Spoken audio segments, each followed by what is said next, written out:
wanted to see or do, and you didn't get an opportunity. But Yeah. Not this trip. Yeah. Okay, all right. So welcome to each of you. What we're going to do this morning, first of all, I'm going to have Deborah introduce Jason, which he probably doesn't need that yet anymore because we've read things and done things, but for the sake of process, we're going to do that again. And then Jason will talk a little bit about his own experience, and he will then also be available to answer questions. So I'm going to get out of the way. Let's just pause for a moment of centering prayer as we think about what we're doing today. Lord, we invite your Spirit in our presence. We pray that you would help us to let things of the past, of yesterday and tomorrow, let them go, and that we would be sensitive to your Spirit as we process things with Jason as he answers questions. We pray that your blessing would be upon him. In Jesus' name, amen. Amen.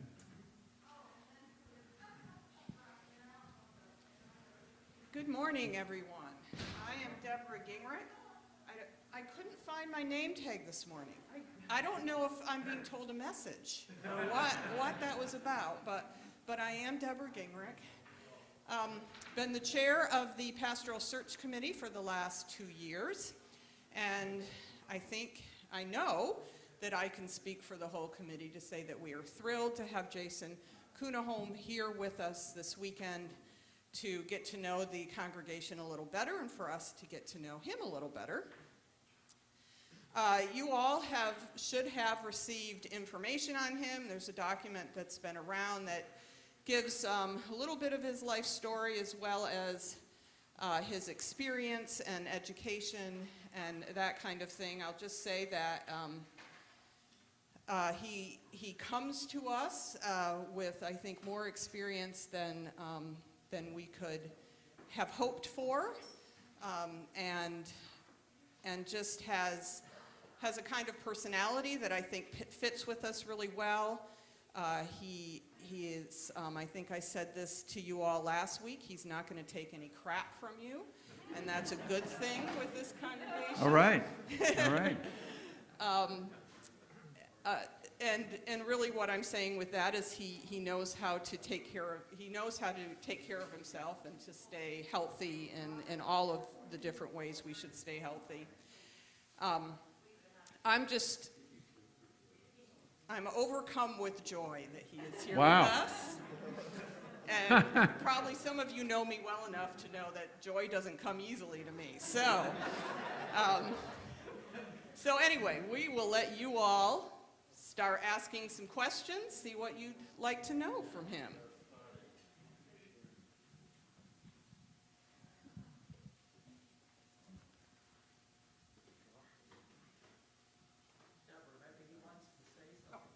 Do you want to say anything to us? Yeah, no, I was thinking, the biography that the search team put out, I'm not going to repeat all that. I told people yesterday, Wilmer, I said, what I'd like you to do when I was greeting him in the pavilion is to go home and I want you to construct those unanswerable questions for this morning, the ones that have no loopholes in them. So for those of you who have done that, please give me those questions.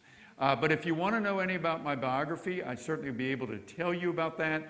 But in interest of time, there was a pretty lengthy biography that you were able to read, so I wasn't going to repeat that. So to answer your question, Wilmer, no, I don't have anything to say about myself. You have to figure it out and find out. Although I would be interested in what Deborah was saying, that I have a personality that fits covenant. The only thing I know is that I don't take crap, and I don't know if that's a personality trait. So anyway. So no. So anybody, if you have any question, you've been thinking about it, you've been through at some of your other churches, if you're not here year-round, if you've been through these search team processes, please tell me your fears, your concerns, your interests, and just overall questions. Well, I have a question, and that has to do with, I know you were pastor at Fraser for, 18 years? Yes. And I've never been to Fraser. I only know Fraser through hearing about it through the Breckbells and the Shanks. Yes. And Fraser always seemed to be, from my perspective, and Fraser always seemed to be kind of on the fringes of the Lancaster Conference as far as maybe a bit more progressive than what Lancaster Conference generally was seen. I'm just wondering how you navigated that as you were pastor, staying in good relation with Lancaster Conference. I know Fraser, I don't believe, is any part of No, they did Lancaster switch. anymore, Yeah. but how did you navigate those times when there were differences that arose? Well, a couple things. On a personal level, I'm in ministry because of relationship. So I'm committed to connecting and staying connected even though I may disagree. And that happened with Lancaster Conference. I also believe that strength comes in diversity. And I personally stayed in the Lancaster Conference until the system became too closed, that there was no willingness to accept diversity on certain issues. And so for my own, when a system gets closed, what happens is the anxiety rises, creativity just kind of shuts down, and you don't think of options. And when that happens, that's not a healthy system to be involved in. And so I stayed with it as long as I was able to do that, and then this is me thinking, not everybody would think this, I felt it was becoming unhealthy. But to answer your question, to circle back, as a pastor, I think being on the geographical outskirts was important. Staying connected with those people that I ministered with, we had enough in common in the other churches to stay connected. And those are some of those things. And then also just the bottom line is, no matter what church you're in, and I'm sure there's some differences here at Covenant, there's differences, okay? So you just, no matter what it is, I don't know what it is here, but you have to navigate that and use the same skills with everybody that you're using. So that's how I would do that. But anyway, if you had any follow-up on that, JB? Does that answer your question? Would you like me to be more direct, or that's fine. that gets at what you were thinking? Okay. Yeah.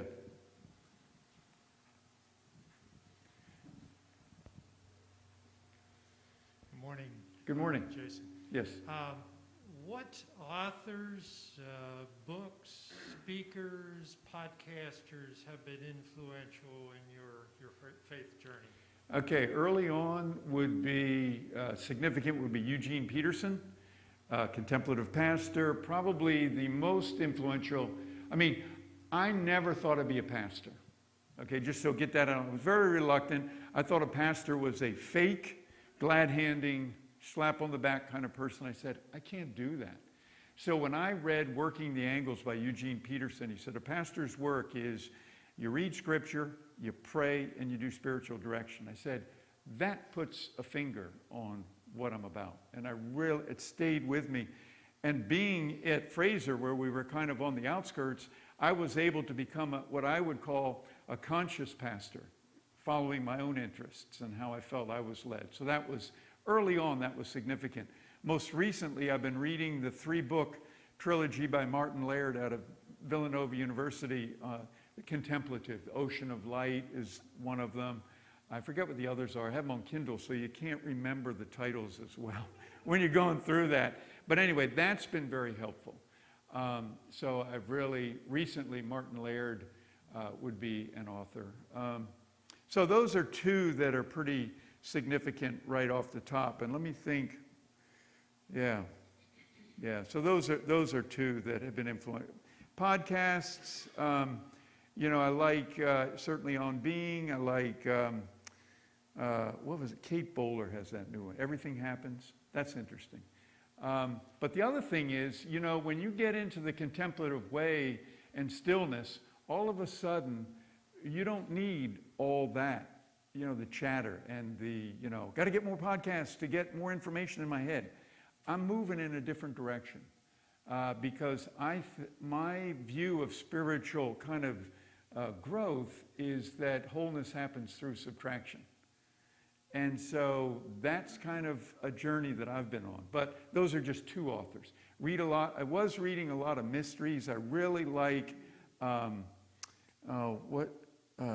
some other ones, like one of my favorite books is A Prayer for Owen Meany. But recently I went through Frederick Bachman's books.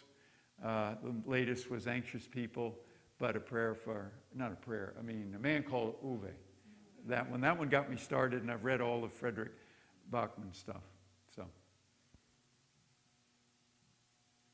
give you enough of a flavor? Yeah.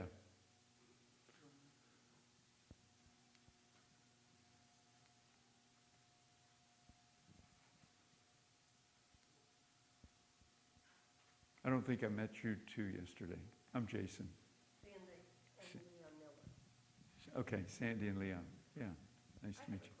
What Yeah. do you do for fun? What do I do for fun? Well, the latest is that last couple of years I've been taking ukulele lessons. That's new.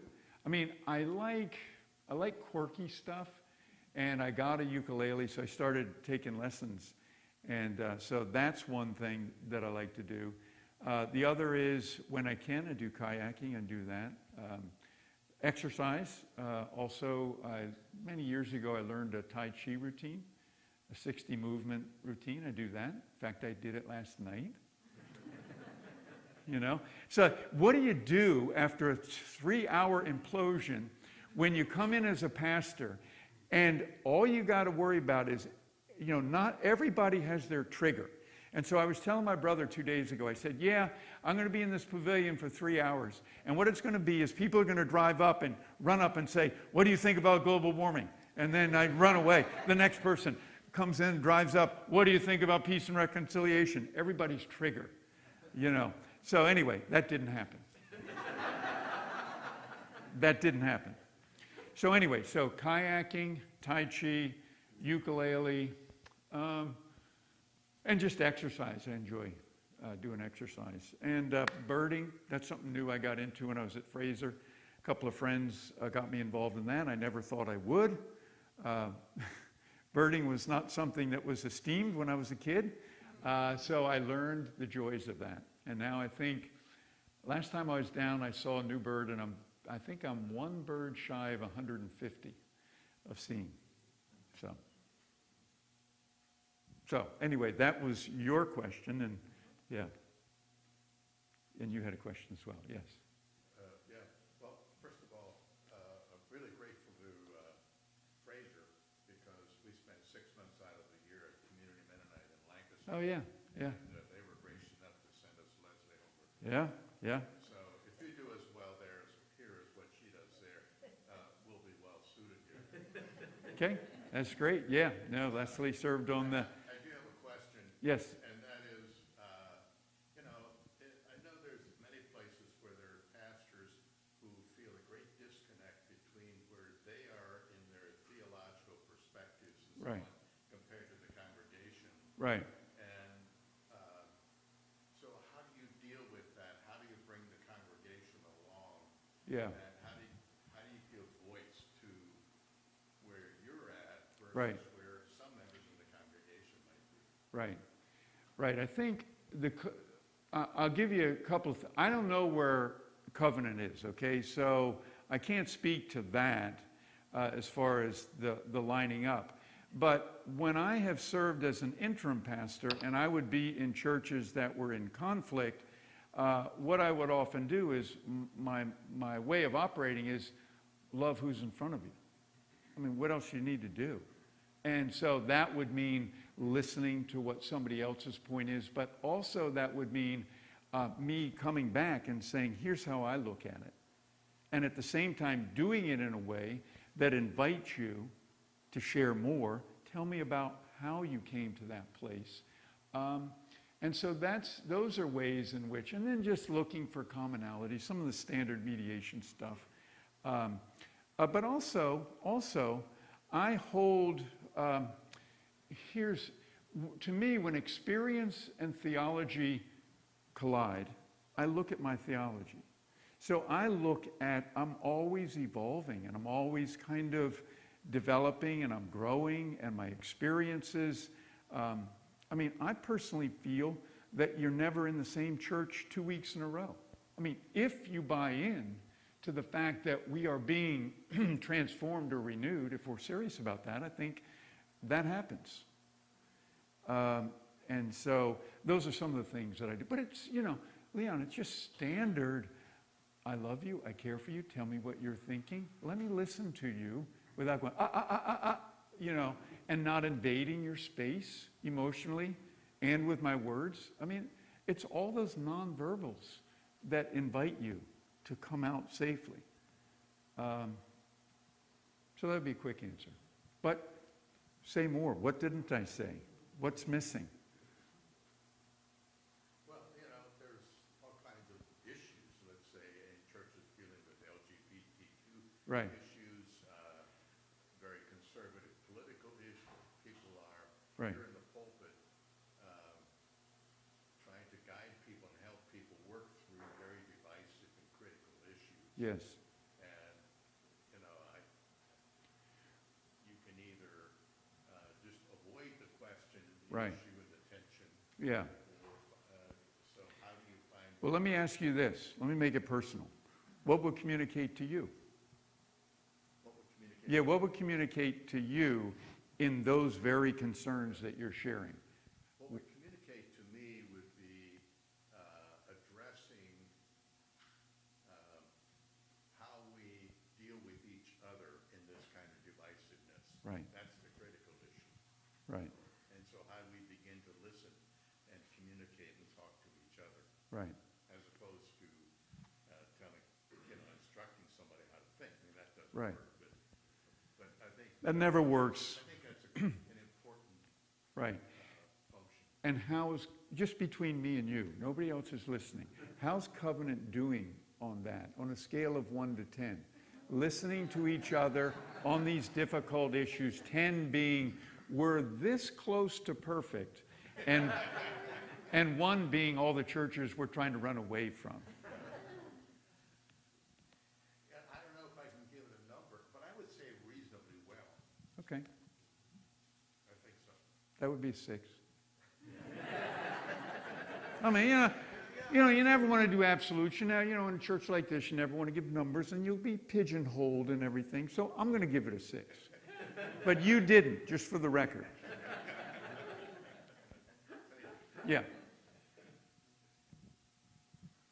Yeah, Yes. I was given the mic. As a congregation, we have a new site. We're worshiping here now for the last 2+ years, I guess. Yes. And one of the things that we talk about sometimes in our small group and with each other is, how do we make an impact in this community? Right. We have a wonderful campus here, and we Right. want to be the lighthouse for God in this community, welcoming. We say everybody's welcome here. So I just wondered, from your experience and you're going to have to walk with us in this journey. We're Right. trying to discover this. Do you have any thoughts on how, from your previous experience, maybe we can crack into the community a bit more? Yeah. I mean, is that an interest of everybody? It feels like it is, Yeah. at least from ideological. Yeah, yeah. Well, my understanding is, just so I know, you bought this 5-acre piece and you're going to be developing it, and you want to make it integrated with your mission. I also think, I'm not a person that says, okay, we're going to reach into community, so we're going to do this, we're going to do that, we're going to do this. I think it happens when you have a sense of connectedness to each other, a prayerful sense, and then something comes out of that. I don't know what that's going to be. I know I've been in churches where it's like, food kitchen, this, that, do this, because all good churches should and do that. But I think it's very different if it comes out of a quieter place. And I don't know what that is here. But it's, all I hear about here is potential. And it's there. There is developing this place for a park or contemplative thing. What draws me, Wilmer, what draws me here to this church is I'm intrigued by the contemplative piece. And I shared with Jim, I shared with the search team, what I'm kind of fashioning in my mind. This is me thinking, okay? I don't put that on anybody, okay, Leon? And so I'm thinking of it as kind of like a contemplative Anabaptist experiment. Where is that going to go? This is new territory. And I like being in something new. So I don't know what that development is. I was talking with, I think it was Dave just before the service, and he was sharing that there's the quilt and knot ministry that just kind of started, and it hit a nerve, and it's doing pretty good. So I think there's a lot more of that, and I think it's new since you've only been here for 2 years. You're kind of getting your head around, kind of listening, what is the next step? But I also think the last thing, and I may mention this in my sermon, I'm not sure, probably, because I talk about it a lot, is I think the way that you reach out into the community is if you are a place that is somehow that nebulous quality of developing, that people come in and there's a sense of authenticity and openness with one another, that's attractional. And whatever that is, it's, most communication in a church is nonverbal. So if you can get that, so it's super positive, I think that would be a way of reaching into the community. But that would be that's what's going to happen in the next few years. I have hope for it, but I don't have a plan. And I like being in that spot because I've been through a lot of church plans that are boring and don't work, and they lose steam like a New Year's resolution in 3 months. Okay, so that's why I'm very hesitant to say, well, month 1 we do this, month 3 we do this, and then, 50 widgets of people will be spewed out here. That's not the way it works. So I think we're on the same page with that. But anyway, yeah.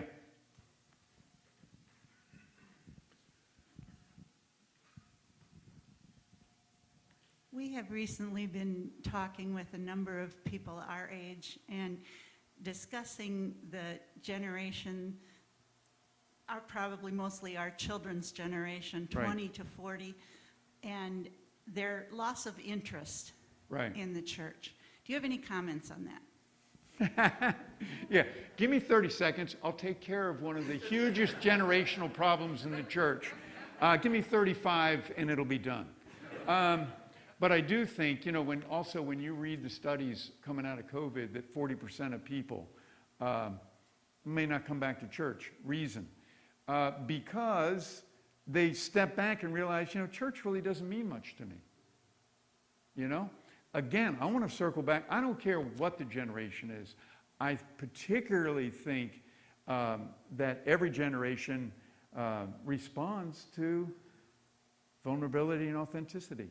If you get that, whether you're 90, 70, or 40, people are drawn to the authenticity in relationships. And if that's happening, you will draw. That's another one that you got to draw the young families, But I do think that if that's happening, it doesn't matter what the generation is. They'll come, and programs will develop from that or ways of being. That's 30 seconds, but you and I, Diane, is it? Yeah, we'd have to talk about it a lot more and process what that is, but that is true. People are just disenchanted with church and just their relationship to theology and their history of the church telling you what to do or instructional, and very little work on kind of a collaborative way of doing church. So that just gets the conversation started, Diane. But what I'm noting here is I know something that's very important to you and your grandkids coming to this church or a church and feeling connected. That's what I'm also hearing. Yeah. Eugene, yeah. Good morning. Yeah. We value gender-inclusive language. We have a component of LGBTQ members, and I think that we don't like to give our children the impression that the male pronoun is normative for God. Yes. How do you feel about this issue that the hymnal committee has dealt with and the denomination is dealing with? Yeah. You mean about gender-inclusive language? Yes. Yes, I'm for it. Okay. So anyway, but 30 years ago when I was in seminary, I was just opened up to that we, in our writing of papers and everything, had to use gender-inclusive language for God, not he, him, whatever. I use God a lot. But yeah, And the other thing is, that is not something, like I was just coming from a church, I just finished up an assignment last Sunday. And it's a discussion whether they do voices together. And it's just, God our Father and things like that, that's important. That's not that, I just don't see, I mean, the music is still there, but that's not, I'm glad you have voices together to answer your question again. So, yeah. And I'll mess up. It's kind of like, I'll give you an example. I was talking, and I had, when the daughter, the daughter was like 6 or 7, I would pray with her, and I was talking with Dave, and I said, I said to Alex now, and I used she, and I caught myself, and I said, Dave, I'm really sorry about that. I just, and he goes, I understand. You knew her in your ministry. And so, what the point is, I'm very willing to say, hey, catch me up on that. And I'm not perfect with this, but my heart is moving like in your direction. And it was really good. He handled it very graciously, and it was just a good, learning for me as well. So. Although, and then the other thing, but those people who it's important to, I don't correct everybody. I don't get up and walk out of a service. I don't do that. I try not to, I'm aware of my triggers, but I don't want to be governed by my triggers. I want to diffuse them. And that's not always easy, but I want to do that, and I want to look at that. And if we stay connected, you'll probably see that happening in me. Yes, hi, Rick. Good morning, Jason. Rich, Yeah. Howard Williams. I'm glad Yes. we coordinated our clothes, by the way. It's very good. This is Costco. Costco? Yeah, but I got have no mine tucked idea. in. Oh, I'm past 6 feet. I'm sorry. That's all I wanted to say, by the way. Oh, yeah, that's good. We have the same sense of fashion. Do you have blue pants? Pardon me? You have blue pants on? I do, yes. Okay, yeah. good. I'm actually wearing pants. I'm usually in shorts, so that's a little unusual for me. There but, you go. Well, it's a formal occasion. Yes, Yeah. Talking to you is that Yeah. puts that effect on us. More seriously, so you've been an intentionally interim pastor for a number of years, and before that, I guess, were a bishop. Can you talk a little bit about your thought process of coming to do a full-time pastorate at a church again, and what kind of thinking? Yeah, the way I was doing interim work, and then when Covenant contacted me, we just had a preliminary, so I wasn't thinking of full-time. I had no idea. I've just kind of been through a big life transition, taking it one step at a time. So I was doing interim, and then Covenant contacted me and talking with Jim Miller, and he was saying, oh yeah, just give it some thought. You can come down 5 months, 6 months, 10 months, and it was very open. So then when I met with the leadership team on Zoom, I just got the intuitive sense. I said, let me test something with you. It seems to me that you would benefit from somebody making a longer term commitment to you year round. And everybody went like this. So all of a sudden it switched real quick. I wasn't considering that at all. And so then that was another prayerful piece for me. Okay, now what would that look like? And so it kind of evolved like that. But one of my thinking is that if this works out, and it would be for a few years, that one of my goals would be to have the next pastor in place, to have that kind of working, so you don't go through like a long term of it's hard to live with somebody who might be 1 foot in and 1 foot out, and you just think of yourselves differently, and with what's happening here, I think it could be served well. So it was me that just threw that out. They agreed, and then so it just kind of popped out like that, and I said, okay, I'll think about that. So it wasn't intentional that was said, because after my wife passed away, I was telling somebody yesterday, I said, I don't know if I'm going to pastor again, I don't know if those muscles are still active. And I found out that they were. but it's still a bit of a test for me.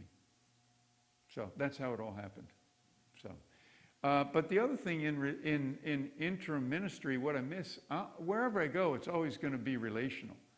And I missed a little bit of that because during COVID and the interim, it's kind of like they look at you as the answer person, fix us. That always makes me feel a little anxious, But you craft and you work with that. You work with an emotional process. So that's how it happened. It kind of just happened happenstance. I wasn't planning on that, but for me, oftentimes things of God, that's how they happen. They're happenstance. They're unexpected. So, yeah. Have you given Yes. any thought to how it's going to be different pastoring in a congregation of Snowbirds? Where we go from 20 to 100 in a matter of a week or two, and vice versa? Yeah, well, who cares? It's kind of like, the way I look at it is, you're here to grow. And when you're here, you grow. And no matter if you're here for 1 week, 20 weeks, you don't make Snowbirds sit in this particular section, do you? We should, yeah. You get out of here. You're not helpful.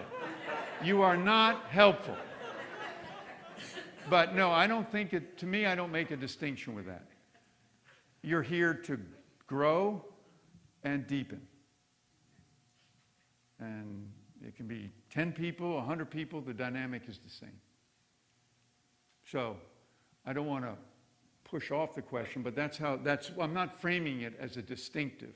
I'm just thinking of how do you cultivate the relationships when 3/4 of us for 9 months out of the year are 1,000 miles away. Streaming helps. Streaming, Zoom, telephone call, making direct deposit available for Snowbirds. You have a stake in this ministry. We are building a labyrinth. We want you to have a stone for $100. But that's down the road.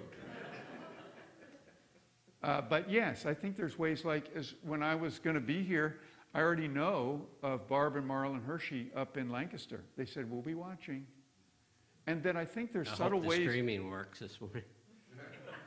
Hey, don't start picking on Eugene, okay? It doesn't matter how big the church, how small the church, you have streaming problems. Okay, that's the way it is. And mics don't work. Is this on? Hello. So that's standard. But anyway, that's how I look at Snowbirds or whatever, there's 2 different churches.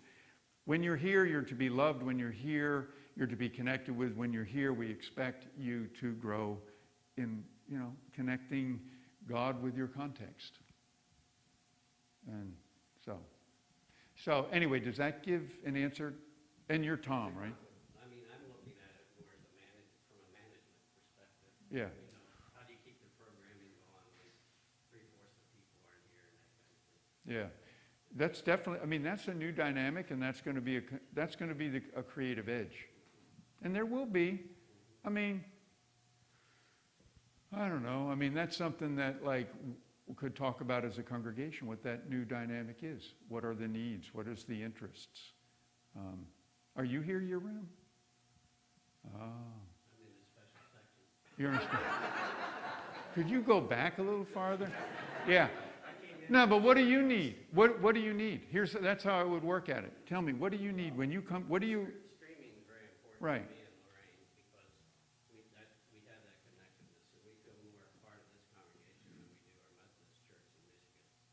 And so it's important, and that's new technology that we didn't have when we first started. That's fantastic. And so you had this disconnect for 9 months out of the year. That's going to be fun.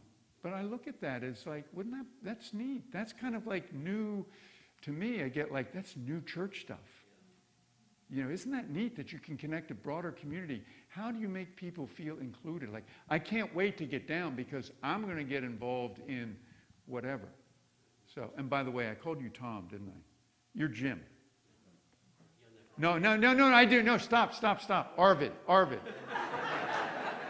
Arvid and I learned who makes their bed every morning first, okay? But I'm not going to mention any names. That was, yeah, I broke confidentiality. So you learned that about me. Nothing is safe. Yeah, no, don't. I figured that was safe. But yeah, sorry for that, Arvid. Yeah, see, I remember. Now, I have to say, can I say this one thing? This made me laugh. I'm greeting people in the pavilion yesterday, and before I knew him, Arvid comes up and gives me a business card. He says, my Michigan address and my Sarasota address. I'm like, so immediately that got us talking about structure and organization. And it was very fun. So, okay. I'm Doug Graber, Yes, hi, Doug. and you had mentioned that pastoring wasn't something that came to you at first. Yes. So I'd like to be interested in knowing what have you been doing if you Yes. weren't a pastor? Yes. Well, I started my career as a restaurant manager. And let me back up a little bit. I think the path was leading to pastoring because I'm very much a generalist. And I found out that fits very well. Here's the other thing, Doug. As I told you in my bio, I'm an INFJ. That is the top, or the second top pastoral profile. So all these things in my life were like inviting, but it was me that was, no, I'm not going to do that, because I had some modeling as a kid that was, pastors were kind of picked on and they just were judged. I don't like that. So anyway, a coach, a restaurant manager were things, but I found it was in relational stuff. But I also felt I had applied to law school. I went to graduate school for marketing and advertising, and I knew after 2 weeks that was not my thing. So I was able to kind of cut things out. But I never, that was always a bugaboo with me, that I never had that clear sense. Software engineer, that's me. And I always kind of like, why am I a generalist? But it has suited me well in pastoring once that happened. Yeah. So, yeah, that's about as best I can do with it. I was restaurant manager, and we made a lot of money, and that was good. So, yeah, I liked working with people. That ended up working out. So, yeah. I don't have as many follow-up questions as the last guy did. Yeah. Snowbirds, yeah.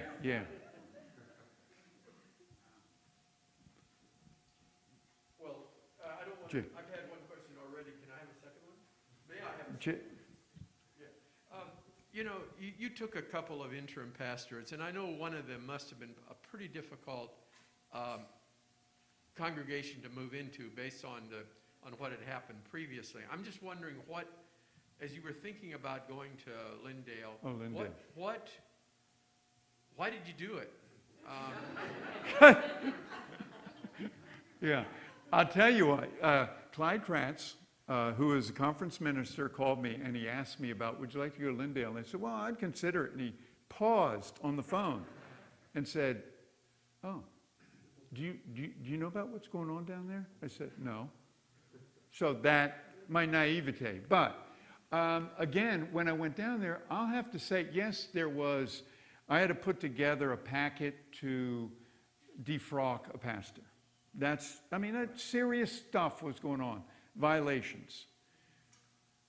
But beyond that, the connection relationally with that group, immediately, I enjoyed it. I went around it, and they have made multiple asks for me to come back and be the pastor there. And I was there for a short time, but what I did was, for them, they needed structure. And so I came up with 3 goals, and trust was real low. So you find out what's going on. So number 1, I worked with the team, and I really liked, they had been traumatized. And let me give you one example, JB, that there was a lead pastor's office, and there were female on staff. And we could not meet in my office initially because it didn't feel safe.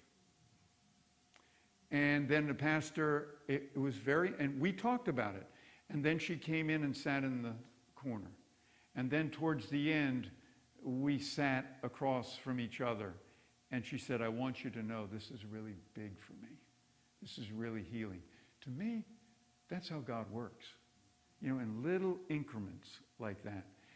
But what I did was I just went in as I always do. Relating, connecting, listening.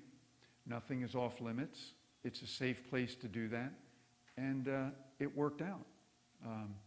But there was a lot of trauma, and you just let people share that trauma and get those kind of buried feelings out. But it was the leadership there they were solid people. They just, this is me, no. I can't say, from a pastor point of view, you could see that when a dysfunction arises in a church, it's very deceptive, and a certain personality is very enticing, but destructive.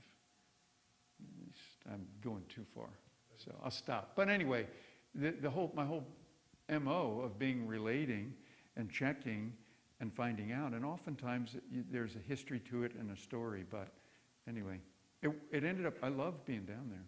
Stayed right on campus at EMU and had a nice apartment, and right across from the baseball field. It was like vacation to me. I was surprised. People really were, oh, you're at Lindale. That's what I got, It's like, is the toilet paper coming in my pants, or what is this? So, but it ended up it worked out very well. And as a matter of fact, Clyde Kratz, who invited me down, was one of my references on my MLI, which is pastor resume.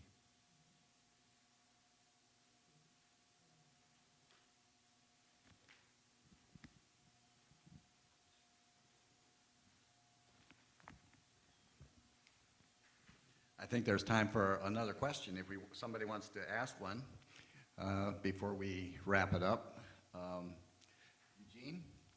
Eugene, go ahead. You need this? Shall I just shout? Yes. Jason, as coming to the Mennonite faith stream later on in life, have you had encounters with Mennonite ethnicity? We're a denomination whose favorite song is a 3-page choral anthem. Yes. It's so complicated, no other Protestant hymnal has it. But you sing it proudly. That's the important thing. I know all the parts you don't, but I'm not going to comment on that. Yeah. A lot of times, we make a lot of assumptions. Yes. And we don't realize how off-putting we can be Right. to visitors and Right. guests. Yeah. Did you encounter that? Yeah. That's why, let me give you an example. Very first Sunday in Mennonite church, and the way I got into Mennonite church, I went to Messiah University now, so that opened me up to the word Anabaptism. But then I was managing a restaurant in Lancaster, and I don't like looking for churches, so I went to the closest Protestant church. It was a Mennonite church. And first Sunday there, I'm like, this is my name, and they asked me my name. I'm like, well, what's your last name? And I'm like, Kuniholm. And they thought I said Kaufman. And so they went off. And I'm like, what? So I was sensitized from the beginning, and yes, all those nonverbal, I've had the extreme pain of being excluded in ethnic Anabaptist circles, and people not being able to talk to you, and coming away feeling devalued. I know that personally. It hurts. And so, yes, I do know that. So I'm very aware of that. And I think, again, it's that experiential piece that and I grew up eclectically in a lot of Protestant churches, so I mean, I know a lot of people now, but I'm very sensitive to that. So, yeah. Okay, thank you. Thank you for the way you've shared of yourself. Sure. The way you just opened yourself up and talked with us. I like your humor. I like your thoughtfulness. Just Yeah. where you're at in Thanks. your walk. So Thank you. that's really good. So we're going to take a break. Well, I say a break until the service, and then you'll have opportunity to. It'll be a one-sided conversation at that point. My favorite, yes. And then afterwards, we'll have a meal.